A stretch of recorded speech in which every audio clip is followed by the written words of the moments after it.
Just with John Spensley, who was a bit like Eddie Hearn, I suppose, in the 70s and the 80s. He had a Sky contract. Paul used to live with him. John was a bit of a main man in the boxing world. And I'm with John L Gardner, so everyone knows him. John L Gardner, connected to the Paul Sykes page. So I'm just going to have a brief chat with them both now. So John Spensley and John L Gardner, he was close together. So we sat talking tonight about, like, obviously, John, you've had everyone in Middlesbrough knows you. You promoted literally everyone. John L Gardner, you're only famous because you fought some geezer called Sykes, and that was it. Never mind anything else, Ali, and all that. You know, but the book's out in about 7 weeks. You both get a copy. You know, there are a lot of people in the book you will know anyway. You'll know your Mickey Vans, your Staines, yeah. But we touched on the Sykes fight last night, so we don't really need to go over that. You know, but you did so much more in your career, John, didn't you? Regarding, like, you know, you were Ali's mandatory challenger. You know, shot the world title, though. I was the only European champion who never got a shot at the world title. That's incredible. Absolutely. Politics. And you were in an unbelievable gym for heavyweight, weren't you, as well? Who was that? Can you name him? Mason, Jim Watt. That was your camp, wasn't it? All right, yeah. Lawless managed all of you, didn't he? No, Lawless managed me. John, my sparring partner, John Waldron. Who said he's just died. Johnny Waldron. Johnny Waldron. He was there every week. Wagner was Smith. Yeah, he managed him, didn't he? You mean in that era? Yeah, Me, they were all tied to the man. Yeah, and the man, as you know, was Mickey Duff.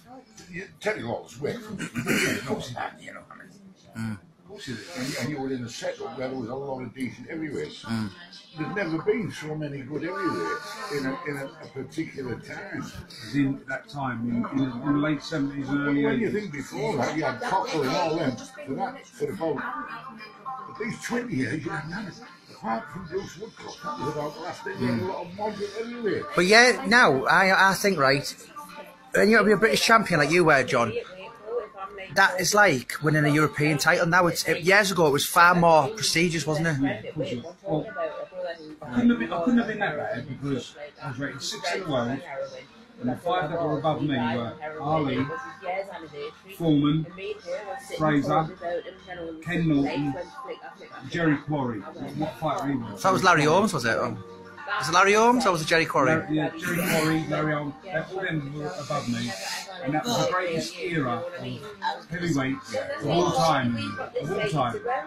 So you were in the best company in the world. I was in the best company in the world, but I was unlucky to be Paul Ned. Did you ever spar with any of them guys? Only Ali. I've done 4 rounds. And out of all them, who would you have fancied on really beating?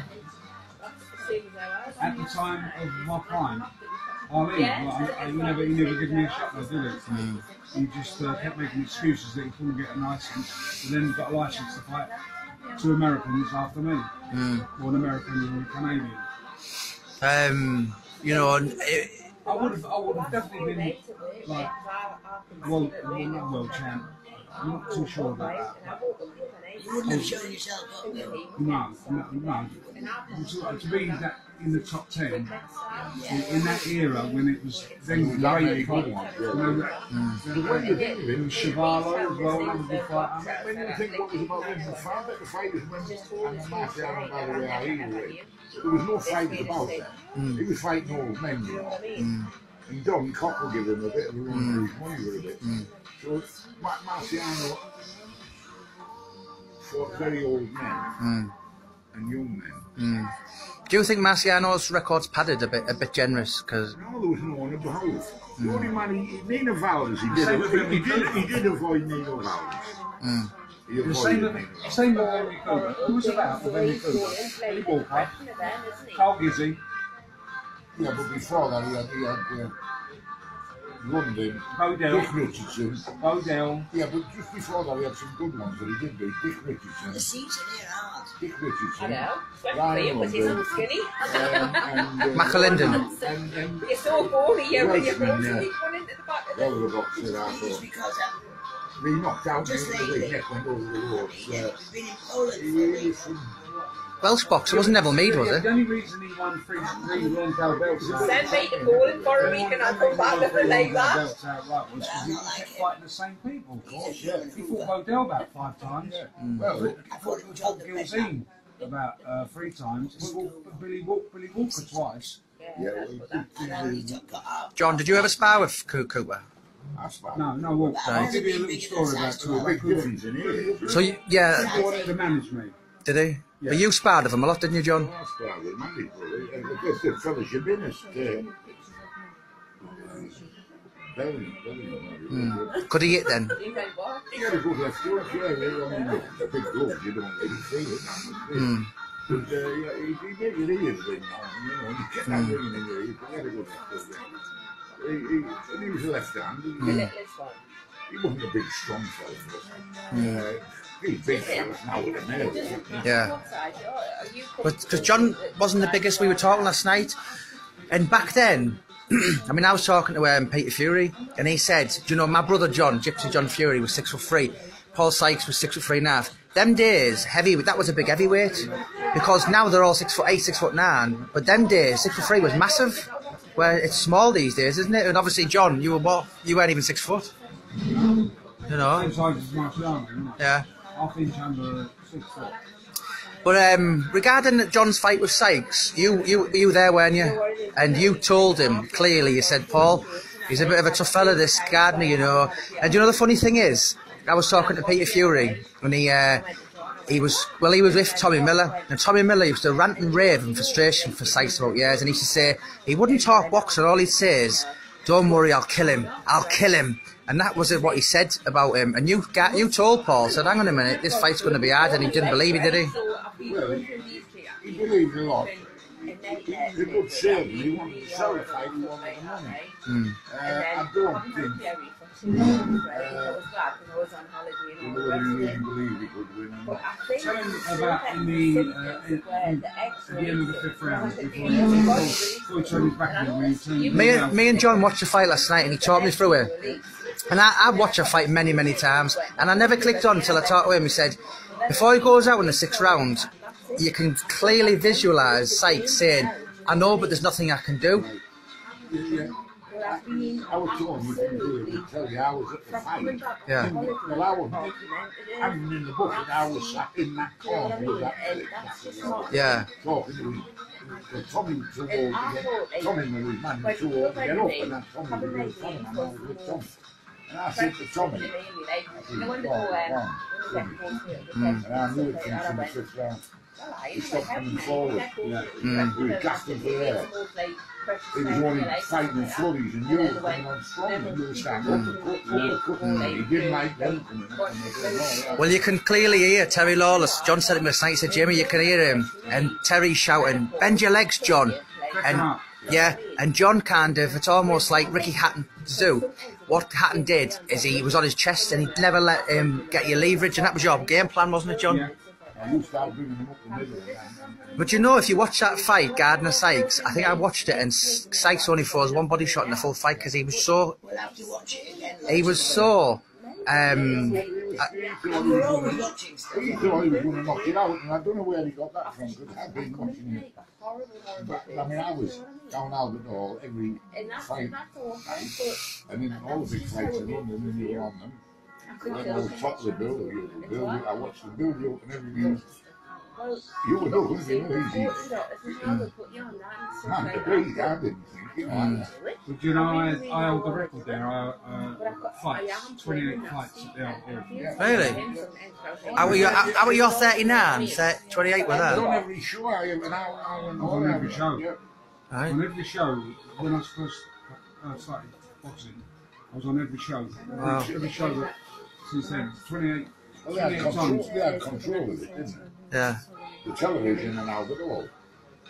Complete control of it. He was there. Yeah. But I mean, it's funny. I was talking to Eddie Richardson the other night, and he said he went to see John. He went to see Paul before the fight, because they put him both in the Chelsea Inn, didn't they? I didn't realise they put you in the same hotel with Sykes. But did you ask to be put on the other end, away from him or something? Yeah, I did.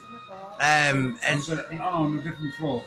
Right. I wanted to be on a different floor. And he said before he was with Delroy Showers, and he was saying, "I'll kill him" and all this, and then he went afterwards, and he was just deflated. It was just like his life was over. Do you know what I mean? No, what he turned around and said to me, was you in the dressing room when I came in that time?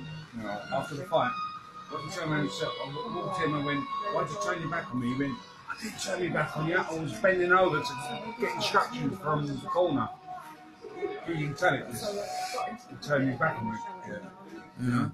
Oh yeah, he's never lived it down. He's never lived it down, has he? That's why he was obsessed with me. Yeah. And for many years, he always wanted to fight you bare knuckle, didn't he? He offered me £100 when I come back from Tenerife. When I come back from Tenerife, he said, "I'll put £100 in. He's got £100, and we'll fight bare knuckle, and we're going to take all." My response to that was, "I beat you once. Don't need to do it again." Yeah, but he was desperate for money though in the end. He won that bet. He was no more than one. But the thing was, them days, when he'd been a boxer and all that, and he didn't do any training, you know. The only time he'd done training was in prison. I'm sure he was very No, but when he was finished boxing. Oh, he trained hard. I mean, I used to take him to Saltburn, you know that hill? Yeah. Where the ship is. He would run there, we'd run from, I'd go by car and I'd drop him off at Yarn. And I, not Yarn, Mask. Drop him off at Mask. Then I'd meet him down at the ship and he would come with George Scott and Malpass, the three of them all running. Yeah, he would leave them standing. Would he? Yeah, so he was a good runner? He'd get there, and that hill, then he'd say, "Right, the fight's 10 rounds. 10 rounds up and down there." And he would do. George Scott couldn't do 4. Malpass didn't refuse to do any. There was no doubt about it. Very strong. He'd done all this eating. But listen, he'd done all this training.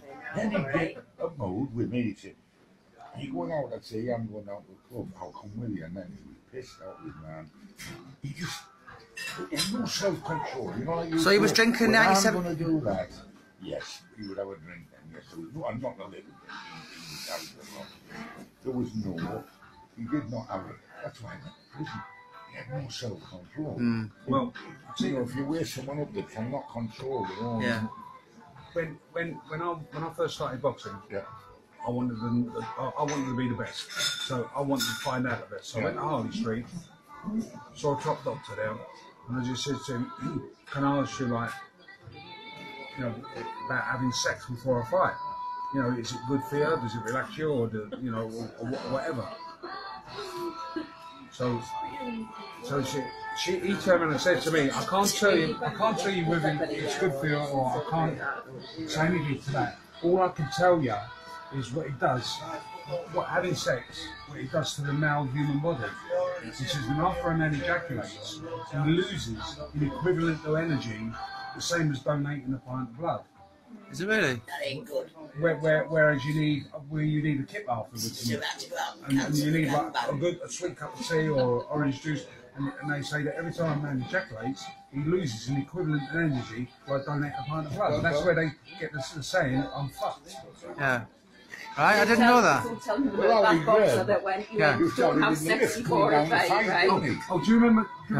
He wanted to have women's seconds so he could have it in a round. Really? I'll tell you, there was a boxer, and I forget his name now, he was middleweight, and he dropped his hands, and he always had like what's his name? He didn't have camp, but he used to spar with Maurice Hope. He used to stand Maurice Hope on his head, right? So they turned around, he asked me about that sex before. I said, listen, it's no good for you, like, having sex before a fight and all that. He says, oh, right. And we went into this this fight, and it was really easy, and also he just collapsed in the next round. He never had nothing left. And after the fight, we turned around and he said, well, I did what you said. He said, I waited till I weighed in before I had sex in the afternoon. He thought it was like until we weigh in. Really? That's amazing. Afternoon, and he was knackered. Yeah.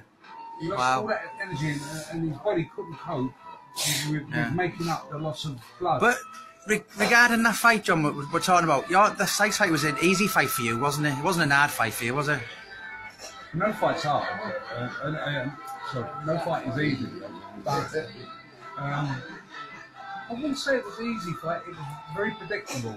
I could tell what he was going to throw and when he was going to throw it. You know, because the ones that knock you out are the ones that you say, what hit me? Yeah, I mean, we were talking last night, John, and he said a lot of Sykes' big bombs, he could see him coming and he'd already braced them. I have the bag for Sykes and everything. One of the best years, you know what he felt, didn't it? He really all the bags. Yeah. And I've had the medicine all for it. Sykes were called a punishing puncher. Yeah. There was no tappy. Everything was meant to do damage. I'll tell you everything was. Yeah, everything was damage. Yeah. But there was never anyone who was quick to just take it. And like what you said, the puncher really hits, you don't see. Well, that's what Neil Malpass said. He said they were all like bags of sand on you, like, you know, he said they were. Yeah. Well, Neil done 17 rounds of him.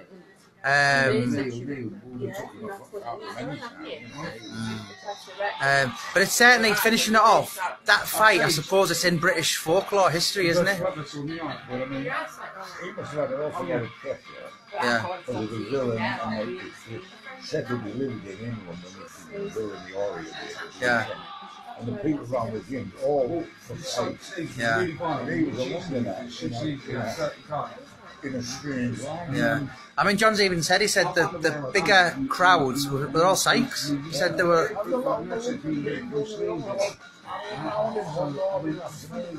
days ago, I really Yeah. so violent. Yeah.